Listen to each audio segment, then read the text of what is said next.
39호실이 초기에는 좀 비유하자면 뭐 송이 팔고 특산품 팔고 해서 약간 농협 같은 역할. 그러다가 이제 마약을 집중적으로 제조해서 유통시키니까 한국담배임상공사 같은 역할. 그러다가 2000년대 초반에 들어서 39호실이 더 규모를 확 넓힙니다. 그래서 무역업을 총괄하고 보험업을 총괄하면서 약간 무역공사와 예금보험공사를 합친 그런 공기관 느낌으로 39호실이 확 커져요. 재밌다. 그래서 지금은 39호실이 뭐 마약, 밀매 이런 파트는 따로 떼줘요.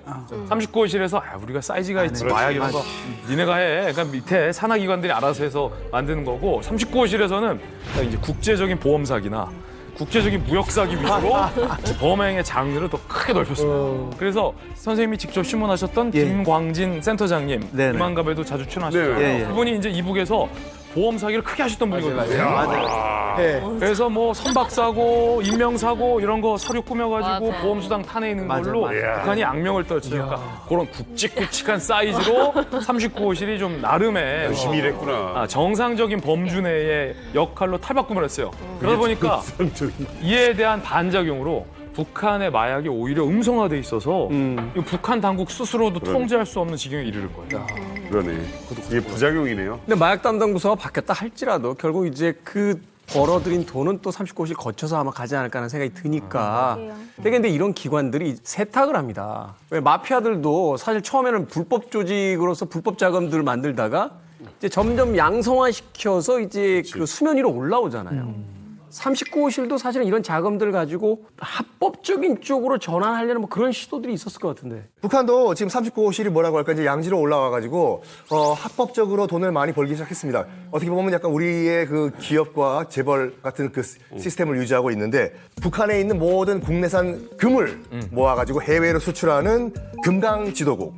그리고 또 농수산물을 또 수출하는 대흥지도국, 그리고 또 경공업 제품 수출 담당하는 낙원지도국, 그리고 또 해외에 있는 식당을 운영하는 경흥지도국, 다 합법적인 그 계열사들이거든요. 이걸 총괄하는 것이 39호실이 됐습니다. 왜 돈이 왜 거기 몰릴 수밖에 없냐? 모든 길은 다 로마로 통하지요? 그렇죠? 제가 어떻게 여러분께 반말하겠습니까?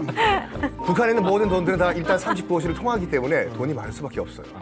그래서 제가 준비했습니다. 뭐야, 또. 39호실이 전 세계적으로 어떤 장르의 영업을 통해서 돈을 조달하느냐와 관련된 판넬입니다. 가깝게는 동남아, 저 멀리 아프리카, 그죠? 그다음에 뭐 중동, 뭐 중국에 이르기까지 39호실의 영향력이 뭐 굉장합니다. 자, 그러면 아프리카에서 북한이 이것을 팔아서 10년간 무려 1억 6천만 달러, 우리 돈으로 1,900억 이상의 외화를 벌어들이는데 성공합니다. 과연 이것은 무엇일까요? 나 궁금한 거 있어. 지금 팔았다는 게 헷갈리는 게 북한 거를 가서 아프리카에 팔았다는 거예요? 그렇죠. 오, 아프리카에? 마약? 마약? 무기. 그렇지. 아프리카가 내전이 심하니까. 무기, 마약, 송이버섯. 마약, 총알. 송이버섯. 아프리카에 송이버섯을 왜? 못 먹으니까. 식당 안 하면 안 되지. 굉장히 가능성이 다 높은 답안들이 나왔어요. 하지만 정답은 따로 있습니다. 바로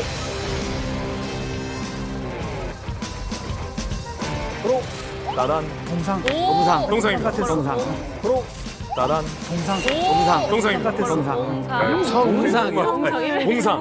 동상을 왜 팔아요? 북한에서 동상 들고 이렇게 아프리카 가요? 아니, 아니죠. 기술자가 가서 이게 뭔 얘기야? 설마 이만한 동상을 북한 사람들이 이고 여기까지 가겠습니까? 은희 씨, 정신 차리세요. 우리가 동상을 만들어서 여기다가 판다고요? 전 세계적으로 이 동상 기술, 특히나 거대한 동상을 염가에 만들어주는 데는 북한이 최고입니다. 이런 일이 워낙 많이 나. 잘 되죠? 가는 거 얼마나 많아. 재밌는 일이 있었어요. 북한 기술자들이 아프리카에 가서 어떤 동상을 만들어주는지 궁금하잖아요. 그래서 이만갑에서 실제 북한이 아프리카에 세운 동상들을 하나하나 다 찾았습니다. 찾았어 이걸 또. 언제? 사진으로 준비했는데 함께 보시죠. 오, 어머. 야, 진짜 잘 만들었다. 야, 진짜 잘 만들었다. 야, 진짜 잘 만들었다. 있다 근데. 아니 잠깐만 이거 블랙팬스에 나오는 블랙팬스 와카드. 이게 첫 번째 동상 보고 계신데 이게 지금 북한에서 만들어준 가장 신상입니다. 따끈따끈한 동상인데 2022년 작년이에요. 7월 30일에 개막식을 열었어요. 그러니까 아직 1년이 뭐 채 안 된 그런 따끈따끈한 신상이라고 볼 수 있는데 북한의 만수대 창작사가 서아프리카에 있는 베냉이라는 나라에 세운 건데 높이가 자그마치 30m. 몰랐어요. 사람. 자, 이 동상은 베냉의 전신인 다호메이 왕조의 여군 부대를 형상화한 거라고 합니다. 와, 아니, 이거 굉장히 중요한. 자, 그러면 아직 이걸로 놀라면 안 돼. 이걸로 놀라면 안 돼. 30m. 만수대 잠깐.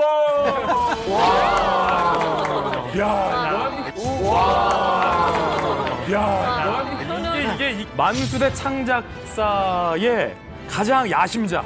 이게 어마어마하다. 마스터피스. 너무한 거 아니요? 네, 걸작인데 가족. 북한이 아프리카에 세운 동상 중에 가장 유명하고 나름 작품성도 가장 뛰어난 동상이에요. 세네갈 수도에 세워진 아프리카 르네상스 동상인데 대박이다. 46m의 이 크기가 미국 그 뉴욕에 있는 자유의 여신상이 자유신상. 46m예요. 근데 그거보다 6m 더 높아요. 아니 그리고 사이즈 자체가 52m. 50m? 멋있어요. 아프리카 르네상스 동상. 그러니까 아프리카의 어떤 새로운 르네상스 어떤 문명이 시작됐다라는 걸 만수대 창작사가 단 거고. 자, 우리 또 고영한 박사님의 제2의 고향. 왜? 콩고로 가보죠. 콩고. 콩고에도 있어요? 요거예요.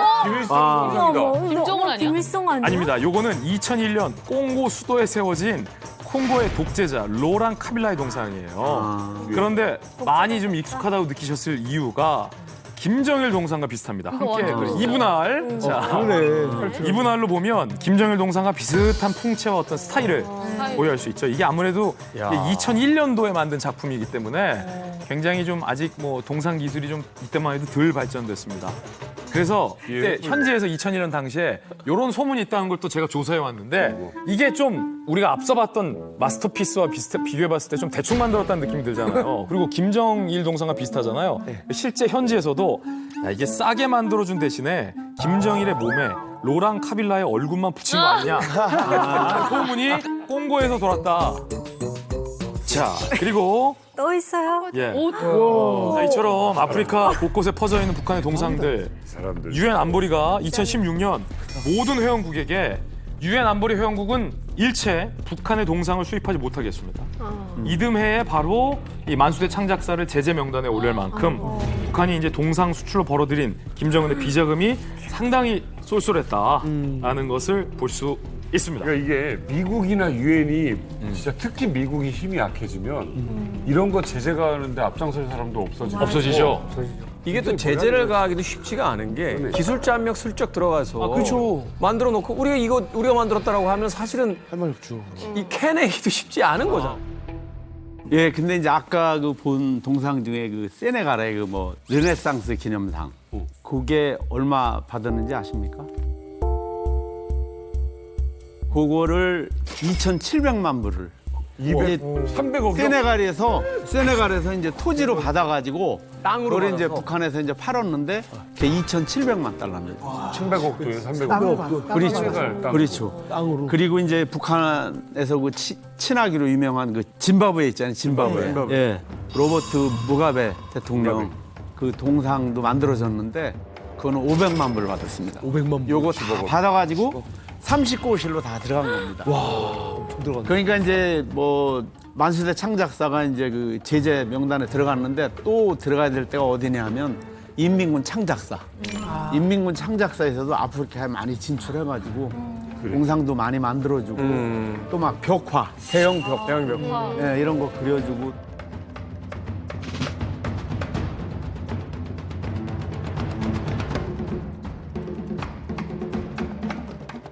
아니 그 먼 아프리카에서 왜 이 북한 동상을 또 이렇게 사가는 거예요? 그게 이제 1980년대 처음에 시작한 게 가봉의 오마루 봉고 대통령, 우리 봉고차라 그러잖아요. 봉고. 봉고가 제일 먼저 시작을 합니다. 근데 이게 뭔가 하면 아프리카 나라들이 대체로 전체주의적 국가들에서 이런 것들을 만드는데 이제 밑에 사람들이 북한 사람들하고 이야기해서 우리 대통령 동상 하나 만들려고 그러는데 대통령한테 선물하면 어떠냐. 북한은 돈 나면 무조건 오케이거든요. 그러니까 오마루 봉고 대통령을 가봉에 제일 먼저 리브르빌에 세웠고 그다음에 제가 있던 나라에 모부투 대통령 동상을 83, 4년도에 100만 달러 주고 동상을 세웠어요. 그다음에 이제 세네갈 다카르에 아프리카 르네상스 동상 세우고 무가베 로버트 G 무가베라고 김일성하고 굉장히 친한. 그래서 김일성처럼 따라하다 그 나라가 망한 거거든요. 그러니까 일경달러가 돼야 커피 한 잔 사는 그런 나라의 인플레가 됐는데 이런 나라들이 다 그러니까 김일성하고 유대 관계 속에서 이런 것들이 출발해가지고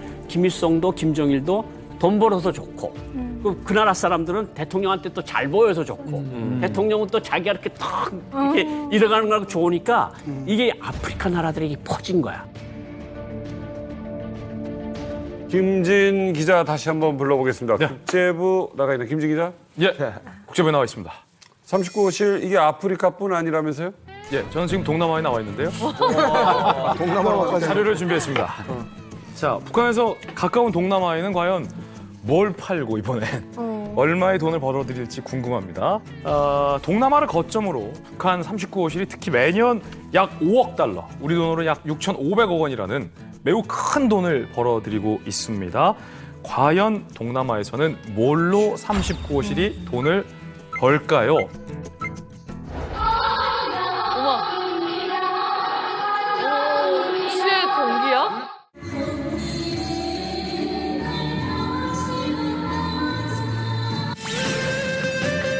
이건 북한 식당이잖아. 예, 북한 식당. 어머. 소화 나오네. 어머. 김소환이?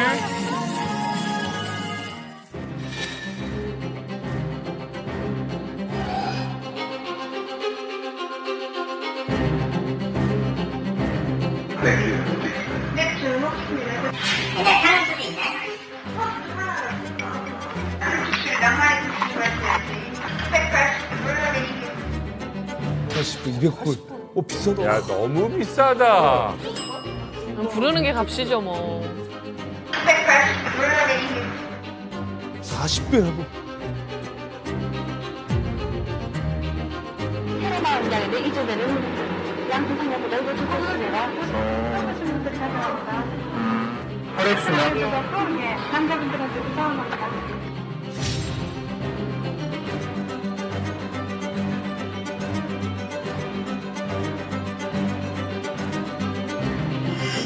미술품? 그림 맞아. 이 미술품들이 만쓰는 찾아서. 맞아. 수 뜬 거, 그린 거.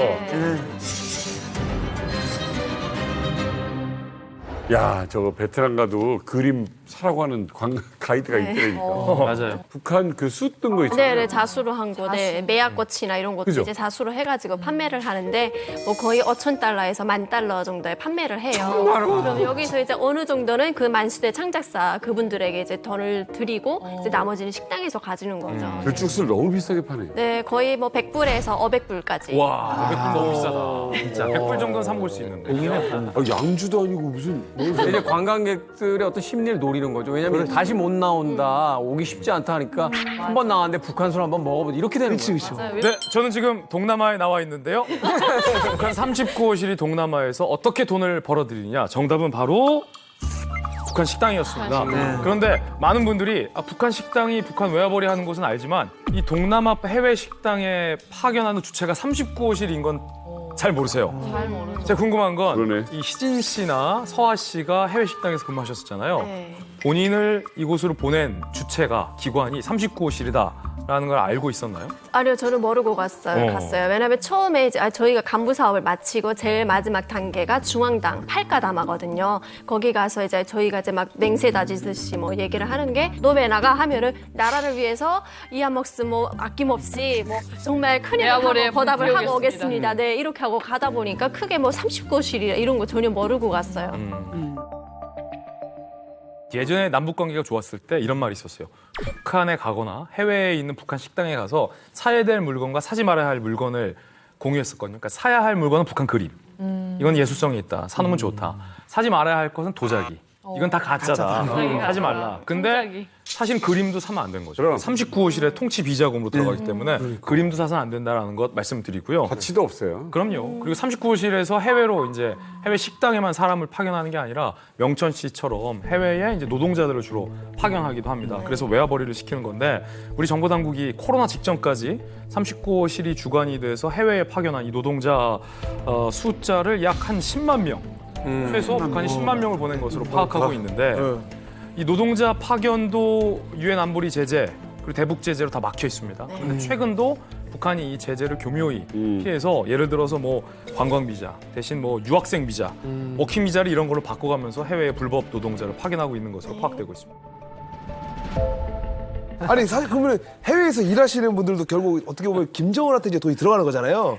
그러면 좀 더 많이 벌려고 뭐 탁탁탁 것 같은데. 일단은 이제 일을 많이 해야 돈을 많이 가져가는 구조기 때문에 예. 저희 같은 경우는 이제 외국 나갔을 때 주에 그냥 6일씩 그리고 12시간 이상씩 일했어요. 그리고 주말에 휴식을 못 하는 날도 있었어요. 보면 이제 밤 같은데 이제 만약 이제 오늘 과제를 못했다 하면 밤에 이제 라이트 타워 자동차 크기만한 이제 엄청 큰 이제 이런 조명 같은 거 갖다가 밤에 이제 도로를 비치는 거죠. 비치고 야간 작업도 진행했고. 이제 환경이 얼마나 열악하냐면 이제 중동이라는 게 거의 50도 온도잖아요. 사람들이 이제 대부분 다 도로 옆에서 일하기 때문에 단체복을 입혀요. 이렇게 새파란 색깔의 이제 눈에 잘 띄게 새파란 이제 카버로를 입히는데 아침에 파란색 옷을 이렇게 입혀가지고 내버리면 저녁에 퇴근해서 보면 이 옷이 사타해져 있어요. 뒤에 만져보면 다 소금이에요. 소금. 만져보면 다 소금. 야, 이게 월급 얼마나 받았어요? 그러니까 이제 그렇게 빡세게 일해가지고 돈을 벌면 한 달에 이제 200리알 정도 받아요. 하나로 200리알이 한 65만 원 정도 되거든요. 65만 원이면 160리알은 국가에서 가져갑니다. 그럼 하나로 65만 원 벌었을 때 54만 원은 국가에서 가져가는 거예요. 그게 이제 39실 가는 거예요, 그게. 그러면 월급 얼마 받았어요? 저희는 원래 알기로는 1,000유로였어요. 기본 월급이. 근데 1,000유로에서 800유로는 무조건 국가에 상납하는 걸로 교육을 받았어요. 근데 200유로를 무조건 줘야 하잖아요. 근데 북한에서는 내라는 돈이 너무 많아요. 무슨 이번에 희천발전소 지원을 해야 된대요. 그리고 또 충성의 자금을 군값을 모아야 된대요. 이래저래 사장이 다 떼어요. 그러다 보면 저희한테 가끔 50유로 올 때도 있고 어떨 때 100유로 그러다 보니까 한 달에? 네. 어떻게 살아요? 100유로면 그러니까 얼마예요? 근데 뭐 100유로는 그냥 유럽에서 매일 그냥 1유로 피자 하나 사 먹고 살 수 있을 정도? 그러니까 저희가 다 20대잖아요. 얼마나 사고 싶은 게 많아요. 그렇죠, 사고 싶고. 그래서 우리끼리 야 우리 안 되겠다. 먹고 살아야 되겠다. 해서 아르바이트라는 걸 시작했어요. 근데 처음에 원래 저희는 외대 졸업하고 막 저 같은 거 싱크로 국가대표 선수고 막 이런데 할 수 있는 걸 모르겠는 거예요. 그래서 딸기 공장에 새벽에 가서 딸기 막 씻어서 포장해 주는 거. 딸기 막 먹고. 막 그러면서 그 포장하는 일도 해보고 그다음에 또 아는 그 거래처들한테 야 우리가 너희 집 청소해 줄게 돈 좀 줄 수 있냐. 그래서 그런 아르바이트도 처음에 해봤었어요. 월급도 제대로 못 받으면서 어떻게 보면 또 따로 돈을 더 벌어서 내야 된다고 했잖아요. 너무 억울할 것 같은데. 북한 노동자는 일 끝난 다음에 캠프 들어가서 잠을 안 자고 밤에 또 나가요. 제가 이제 오만에 있을 때 어떤 경우가 있었냐면 노동자 한 명이 이제 나가서 이제 지나가는 종기고압선을 잘라가지고 그걸 판매하는 사람이 있었어요. 와, 그거 이제 그거 이제 판매하다가 나중에 이제 오만 사람한테 이제 잡혀가지고 2달 만에 이제 추방 당했죠. 굴이랑 이런 거 이게 선이 맞아요. 굴이 꼽아가지고 이제 고물상한테 팔고 그랬었거든요. 그러니까. 근데 또 이제 가만 보면 또 중동에서 이제 가장 그 큰 돈을 만들 수 있는 거 북한 사람들이 가장 선호하는 게 술. 중동은 술 금지 국가. 이슬람 국가라서 술 금지 국가인데 대신에 또 술을 좋아하는 사람들이 많아요. 술을 엄청 귀한 거잖아요. 귀하시죠. 근데 식당 근무라는 그런 직책이 있어요. 노동자를 이제 밥 해주는 그런 직책이 있는데 그 사람은 이제 뭐라냐면 밤에 잠 안 자고 이제 설탕 사가지고 와서 이제 그 술을 뽑는 거죠. 뽑아서 이제 외국인들한테 팔아요. 북한 사람들도 팔고. 대단들하다. 팔게 되면 이제 이게 인기가 엄청나요. 가격이 일단은 싸고. 그리고 이제 이슬람 국가라서 이제 술을 이제 구할 수가 없잖아요. 거의 어려우니까 더 비싸지. 엄청 많이 팔려고 했었는데 한 3개월 정도 있었나? 그러다가 이제 오만 경찰에 딱 잡혀가지고 추방. 진짜 자력갱생. 자력갱생 잘하다 진짜. 밀주 만드는 거는 아주 북한 사람들이 잘하는 것 같아요. 왜냐하면 러시아에 볼목궁들 나가 있잖아요. 거기서도 밀주 팝니다. 손을 어떻게 만들어? 보드카를 만드는데 거의 저기 러시아에서 판매하는 거랑 같습니다. 근데 가격이 싸고 맛이 좋으니까 또 그걸 선호하는 거예요.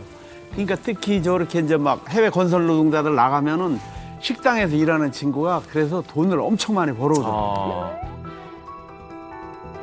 아니 근데 이게 해외 거래를 북에서 한다고 그러면 뭐니 이거 중국이잖아요. 중거래가. 맞습니다. 그래서 준비했습니다.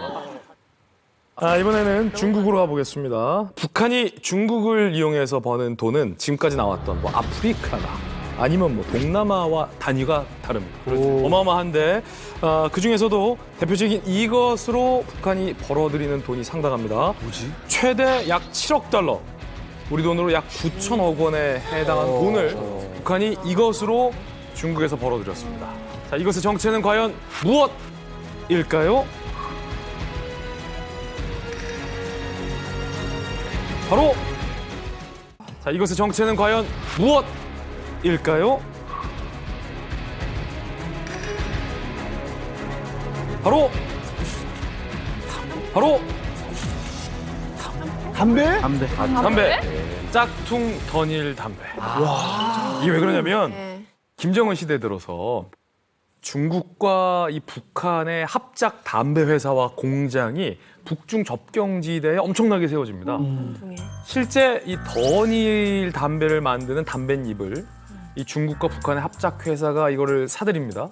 그리고 이걸로 가짜 던일 담배를 만들어서 포장을 똑같이 하는 거예요. 이걸 또 중국으로 다시 들여보내요. 그럼 이 중국에 들어간 짝퉁 던일이 동남아나 아프리카 등 전 세계로 가는데 이 수익이 최대 약 7억 달러, 9천억 원에 해당할 것으로 보고 있습니다. 이 짝퉁 담배를 만들어서 파는 곳을 주관하는 곳이 어디냐? 그것도 역시 39호실입니다. 다 39호실 얘기입니다. 그러니까 이제 39호실 산하 대성 총국에서 옛날부터 대성 담배 공장이라고 운영을 했습니다. 그 전에도 짝퉁 담배를 조금 더 생산하긴 했는데 거기에서 김일성, 김정일 전용 담배를 만들었습니다.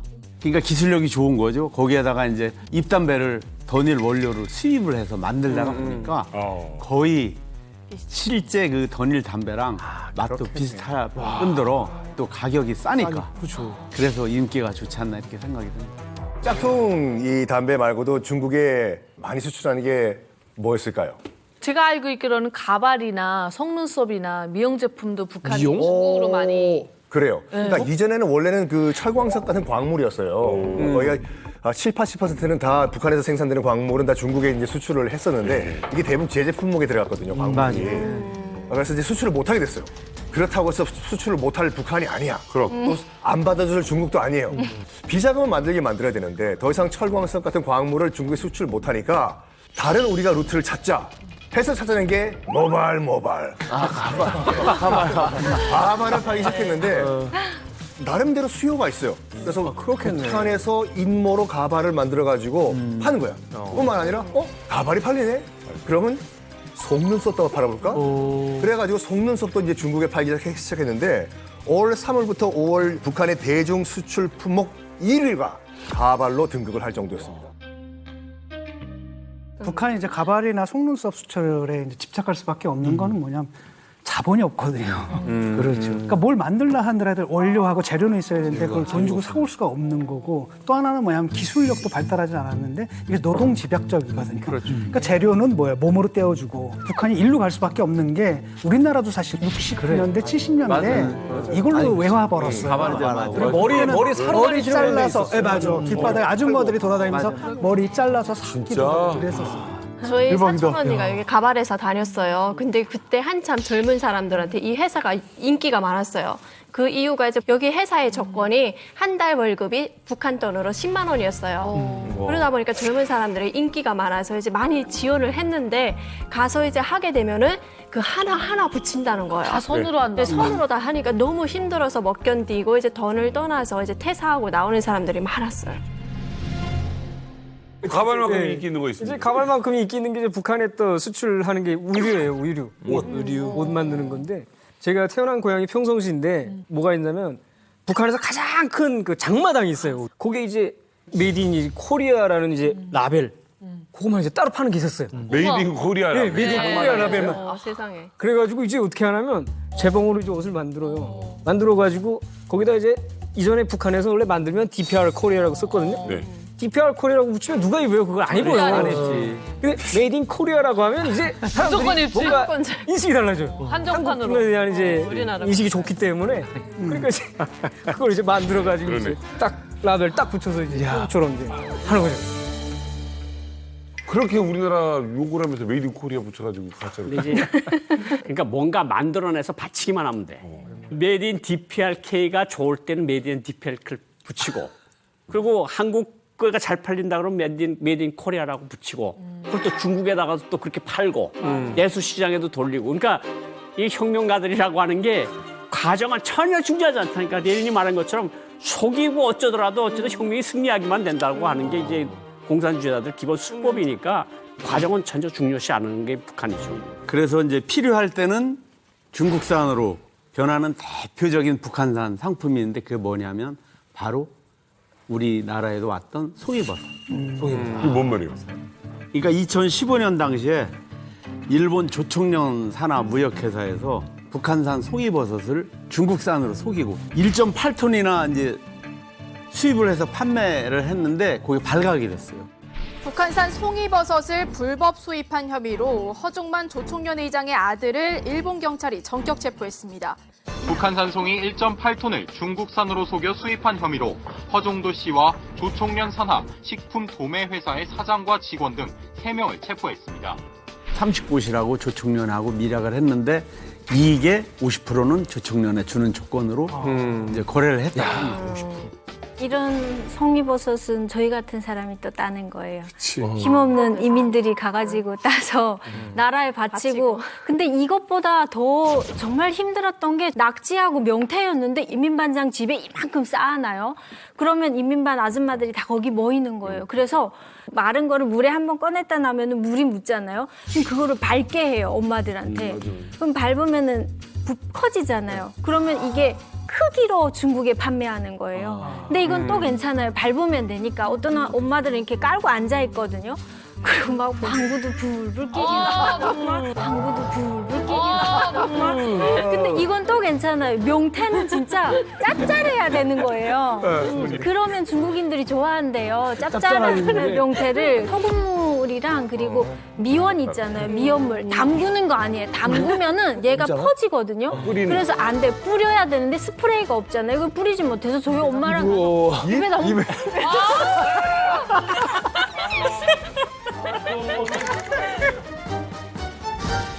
북한이 이렇게 가짜 담배, 가짜 라벨, 심지어는 입으로 미원물 뿌려가면서 가짜 명태까지 만들어내는 게 사실은 경제 제재를 피하기 위한 거잖아요. 그리고 중국 입장에서는 사실은 북한이 몰락하는 걸 이제 원치 않으니까 그런 이해가 맞아서 이제 이런 일들이 벌어지고 눈 감아주고 하는 것 같은데 아무리 생각해도 근본적인 의문은 전 세계적으로 이게 수출이 가능한 거냐. 북한이라고 하는 나라가 국가가 불법을 만드는 나라 아니에요. 슈퍼노트라고 이야기 들어보셨죠?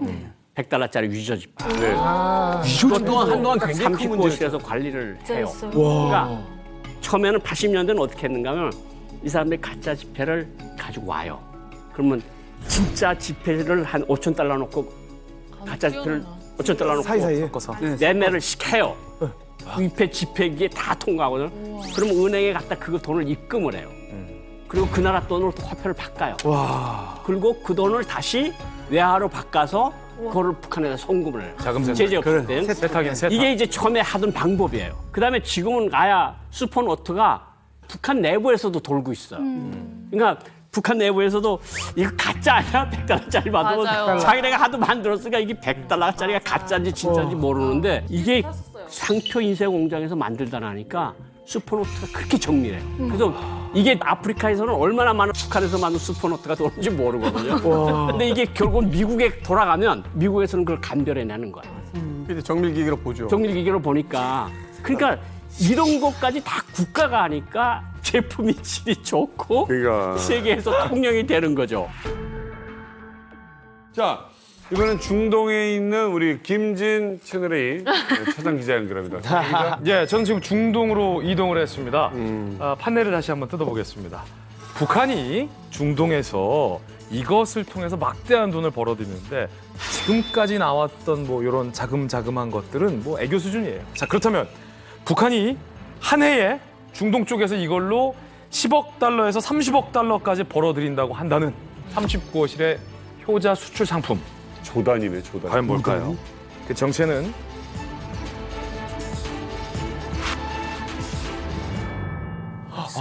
무기? 무기. 아,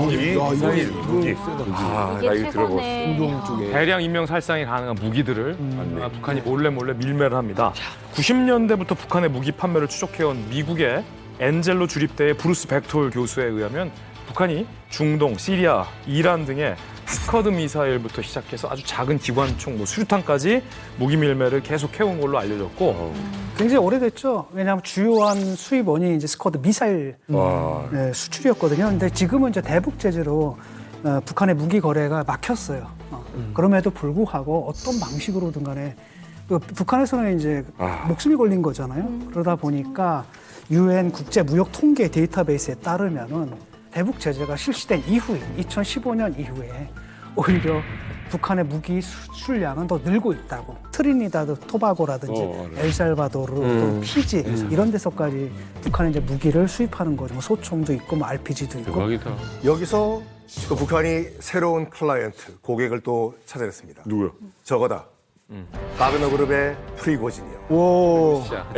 러시아 용병. 러시아. 일단 그 미국의 백악관 국가안전보장회의에서 얘기를 했어요. 너희들 북한 지금 프리고진이나 손잡았지? 바그너에 무기 팔았지? 당연히 이제 북한에서는 뿅 오리발을 내밀어요. 우리는 그런 적이 없다. 그랬더니 이제 그 백악관에서 딱 증거 사진을 내놔요. 실제로 러시아에서 화물 열차가 북한으로 들어가가지고 북한에서 무기를 싣고 다시 러시아로 가는 게 위성 사진으로 찍혔어요. 그래서 안에 보니까 보병용 로켓, 미사일을 바그너에게 수출했는데 그러니까 지금 또 어떻게 보면 블루오션에 찾은 거예요. 그렇죠. 블루오션을요. 계속 듣고 있으니까 진짜 이 나쁜 쪽으로 거의 천재가 아닌가 생각이 들 정도로 그러니까 나도 이제 나쁘게도 안 들린다. 너무 당연한 것처럼 이렇게 들리는데 그런데 이제 여기서 39호실에 비자금을 채우느라 고생한 분이 또 여기 계신다고 합니다. 또 미담인가요? 네. 이분이 누구냐면 예. 접니다. 고양 박사님. 그러려고 한 거군요. 근데 이게 외교관들도 이제 대사관에 나가서 일을 하잖아요. 그럼 외교관들도 이제 바치는 여러 가지 품목이 있어요. 가장 기본적인 몫은 충성이 자금이라고 김정일 때는 이야기했는데 지금 혁명 자금이에요. 혁명 자금은 데이터가 돼서 계획이 내려와요. 그 계획을 집행을 해야 돼요. 제가 3등 서기관 할 때 270달러를 월급 탔고요. 1등 서기관 할 때 370달러를 탔거든요. 거기서 충성이 자금을 70달러를 가져가요. 국가에서. 김정일한테 바치는 거야. 근데 웃기는 거는 북한이 이런 짓만 하는 게 아니라 그래픽을 만들어서 대사관마다 이제 그 얼마큼 잘 수행했나 이런 것들을 경쟁을 시키니까 그때 보험사나 영업사원들 대사들이 골 아픈 거야. 네. 심지어 뭐 유럽 나라에서 유통기한이 거의 다 된 버터가 있어. 버터가 이제 한 1,000톤이 돼요. 어머. 이거를 버리든가 폐기를 해야 돼. 그래. 근데 그 소식을 들었어 북한 대사가. 야, 그럼 우리가 살게 그거. 그러니까 너네 그냥 가져가. 그렇지. 그러니까 그냥 가져와서 북한에 가져와서 라벨을 바꿔가지고 유통기한을 늘리는 거야. 아이고야. 그래서 이거는 뭐 프랑스는 프랑스, 스위스는 스위스산 버터다. 그래서 중국이나 동남아에 다시 파는 거야. 아이고. 그래서 그 대사는 그거 해서 국교장 1급을 받았어. 그러니까 이게 미담이야. 그리고 김정일의 치아 말씀이 나와. 그럼 또 어깨가 쭉 커지는 거야. 이야, 나쁜 짓 하고. 외교관들이 말씀하신 것처럼 약간 보호망 1등 뽑는 것처럼 충성 경쟁을 시켜요.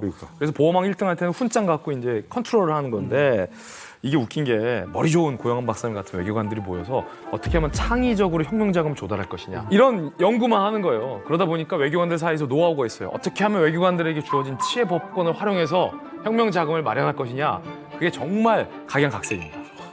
요거는 전원인데 이란과 북한은 거의 혈맹이지 않습니까? 이란. 이란 북한 대사관에서도 거기는 정말 술 먹으면 안 되거든요. 정말 FM 국가예요. 거기서도 몰래 술을 밀주를 만들다가 걸려가지고 이란 당국이 굉장히 섭섭해했다는. 근데 이 정도로 하면 그 욕망을 인정해줘야 되는 거 아니야? 이렇게 외교관한테 이런 거 시키면 안 되잖아요. 자존심 상할 것 같아. 우리가 있을 때는 외교관 업무 중에서 30%가 위대성 선전, 조국 통일 사업하는 거고 70%가 외화벌이거든요. 근데 지금은 90대 10. 그러니까 90이 외화벌이고 10이 번역 임무를 하는 건데 이게 북한 외교관들이 내가 돈을 100만 달러를 벌어요. 걸리지 않아. 그걸 바쳐. 그럼 공화국 영웅이 돼. 공화국 영웅이 되면 또 북한에서는 영웅 아파트까지 줘요. 아파트, 영웅 아파트가 있거든요. 근데 내가 100만 달러커녕 한 50만 달러를 벌려고 하다가 걸려서 신문에 나와요. 그럼 그 사람 소환돼서 탄광 가야 돼요. 그러니까 애국자하고 내국노하고 차이는 종이장 한 장 있고 들키냐 안 들키냐. 걸리냐 안 걸리냐에 따라서 그 과정을 물어보지 않는다니까. 근데 걸리면 네가 공항망신과 지도자 동지 망신을 시켰으니까 네가 책임져. 뭐야, 돈 보고 돈은 내가 보내주면 좋아. 받고 위험부담은 네가 져야 돼. 이 위험부담은 네가 다 지라는 거야. 여기 삶이 종이장 한 장 차이라니까. 아니 근데 이거 만약에 거기서 돈을 벌었어요. 이거 외교 행랑으로 가져가요? 그거를 다 현금화해서 지고 다녀요. 짊어지고. 그런데 이게 외교관들이 계속 달러만 지고 옮겨 다닐 수가 없잖아요. 그러니까 기술자 같은 사람들이나 식당 종업원들한테 시키는 경우가 있어요. 근데 이 사람들은 가다가 걸려. 세관 그래서 통과해야 되잖아요. 스리랑카에서 걸렸잖아요. 걸려서 그 85만 달러를 그냥 뺏긴 거야. 와, 그러니까 안 되겠다. 외교관들 다시 시켜라. 그 외교관들이 돈을 배낭에다 쥐고 이런 트렁크에다 들고 들들들들 끌고 다니는 거지. 일단 오만에서 노동자들이 뭐 들고 갈 수 있는 돈 양이 작아요. 기껏 많아봐야지 5천 불 정도 되는데. 그렇지, 많아야만. 주머니에 이제 넣어 가지고 가는 사람들도 있고 어떤 사람들은 그것도 이제 공항에서 걸릴 거라는 걸 알고 있으니까 걸리는 경우를 계산해서 어떻게 하냐면 이제 통을 하나 만들어요. 이렇게 된장통 비슷하게 만들어서 랩을 감고 뭘 감고 해가지고 그걸 거기다 박아요. 박고 그다음 된장을 다시 부어요. 그다음에 뚜껑을 딱 채워요. 그다음에 이제 딱 그 들고 가면 이제 된장처럼 이제 위장해가지고 딱 가져가는 거예요. 저게 되게 고전적인 수법인 게요. 예전에 베트남 전쟁 당시에 그 베트콩들이 이 기관총이나 총기 숨길 때 베트남 그 장 안에다 숨겼다는 거예요. 넉망. 근데 미국 군들이 들어와서 수색을 하는데 그 냄새는 너무 이 자기들한테 지독한 냄새가 거길 못 열어봤다는 거예요. 와. 그래서 거기다가 이제 숨겼던 그게 다 말하자면 이제 교과서에 있겠죠. 어디다 숨겨라. 홍어에다가 하는 거랑. 그러니까 장에다 숨겼다는 건 뭐냐면 다른 나라 문화권이 맡기에는 좀 이게 맡기 쉽지 않은 냄새거든요. 그러니까 거기다 숨겨. 김정은의 이 비자금의 실체를 이제 알고 나니까 궁금해진 게 이 북한 주민들이 이 사실을 들으면 어떻게 생각할까 궁금해졌거든요. 아니 지금 다 굶어 죽고 있잖아요. 근데 이런 돈을 대체 다 어디다 쓰는 거예요? 영상을 보면 답이 나오는데 안에서 10살짜리 주애가 200만 원이 넘는 디올 코트 입어요. 그다음에 리설주는 샤넬백이 없는 게 없다고 소문이 났죠. 굶어 죽는 인민하고 사치를 즐기는 김 씨 일가는 그야말로 완전히 다른 세상에 살고 있는 겁니다. 그렇죠. 이게 다 39호실에서 벌어들이는 자금 중 일부로 호화 생활을 하는 건데 얼마나 사치스러운지 영상으로 준비했습니다.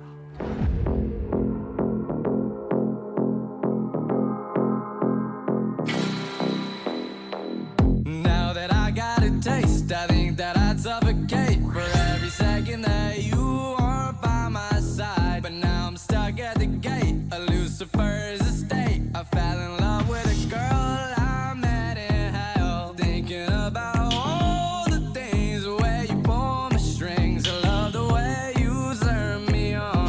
I ain't Hades, but I'm the king. I do anything so that 사회주의 국가를 표방한다고 하면서 저게 도대체 무슨 비즈니스 때 발렌티노 코트. She drove me crazy, yeah. She drove me crazy, yeah. She drove me crazy. 얘는 뭘 한다고 또 얘한테까지. 집이 뭐 완전 와.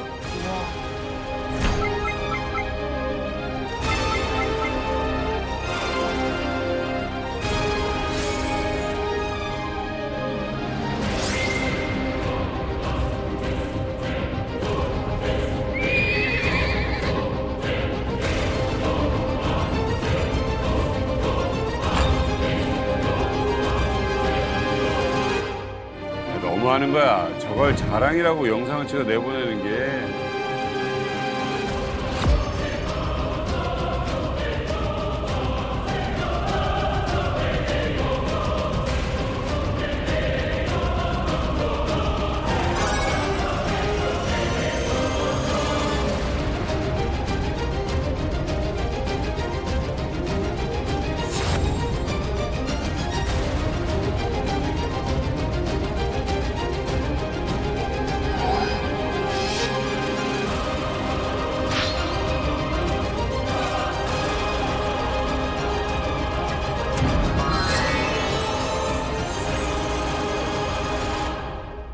영상에서 본 것처럼 김정은 일가가 쓰는 이 사치에 쓰는 돈이 어마어마합니다. 김정은이 집권 첫 해에 자동차, 스위스 시계, 모피, 귀금속 등 각종 사치품을 사면서 쓴 돈이 무려 6,886억 원에 달할 것이다 라는 분석도 있고요. 이후에도 매해 7천억이 넘는 돈을 이렇게 김정은 일가 사치품에 사용한 것으로 알려지고 있습니다. 그리고 지금 슈퍼카 나왔지 않습니까? 지금 뭐 김정은 같은 경우에는 공식적으로 알려진 것만 한 100대 이상을 지금 컬렉션으로 갖고 있고 뭐 대충 추산으로 우리 돈으로 한 200억이 된다고 하는데 그 중에서 이제 마이바크 풀만 가드 S600 같은 경우에는 1년에 10대 이하로 이 제작이 돼요. 가격은 여러분들이 검색해 보시고 방탄의 무슨 뭐 이 특별 제작을 해가지고 여기 이제 밑에서 폭탄이 터져도 여기 받쳐 올라가죠. 와, 진짜요? 김정일이가 죽고 집권을 하잖아요. 그러니까 아버지가 가지고 있던 15억 관저라는 게 있어요. 그거를 싹 다 리모델링하고 다시 짓고 이러는데 쓴 돈만 1,680억이에요. 그리고 전국에 자우지간 경치 좋고 산세 좋고 물 좋은 데는 김정은 특각이 없는 데가 없어요. 한 30여 곳 정도가 지금 있거든요. 가장 유명한 게 지금 원산에 있는 김정은 특각이 제일 유명한데 저기 요트가 있는데 요트 길이가 80m. 그리고 요트에 풀장이 있어요. 풀장 있네요. 저기 풀장 있네요. 이런 사치스러운 생활을 하는데 39호실 자금이 다 동원이 되는 거예요. 그래 우리 이제 정보 당국이 이제 김정은을 분석을 할 때 서화적 취향이 있다고 이제 다 알고 있거든요. 그래서 이제 김정은 같은 경우 매년 오락기, 모형 자동차, 항공기 등을 사는데 127억 원 이상을 쓴다고 합니다. 모형값, 예. 모형 장난감만. 그러니까 자기 취미 생활을 위해서 돈을 안 아끼는 거죠. 저런 취미가. 그러니까 또 웃기는 게 자전거 구입하는데 93억, 중국산 낚싯대 구입하는데 3억. 어머. 최근에는 뭐 러시아 저쪽에서 개썰매 있죠, 개썰매. 그거 하고 싶다 해가지고 이제 그것도 구입을 추진하고 있다고 합니다. 장난감을 너무 좋아한다는 거네. 그럴 거야. 그죠? 근데 이게 한편으로 보면은 저 사치가 우리들에게 보내는 분명한 시그널이 있을 거라고요. 사실은 북한 같은 최빈민국에서 그 집권층이 저런 식의 사치를 하고 있다. 이게 과연 어떤 효과를 가져올 것이냐. 이건 분명히 한 번쯤 생각을 해봐야죠. 트래비스 킹이라는 주한미군 병사가 공동경비구역 JS에서 월북을 했습니다. 이러면서 군사분계에서 넘어갔다는 거잖아요. 너무 납득이 안 되는 거 아닙니까? 7월 17일 트래비스 킹이 포착된 장소는 인천국제공항이었습니다.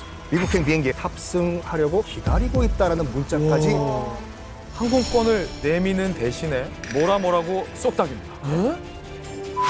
따라서 출국 취소 조치를 군복을 입고 있었던 트래비스 판문점에서는 사복을 입고 나섰습니다. 요 좁은 구간을 순간적으로 뛰어서 북측으로 넘어가게 된 겁니다. 다시 돌아오려면 다시 태어나야 됩니다. 지금쯤 진짜 후회할 거예요.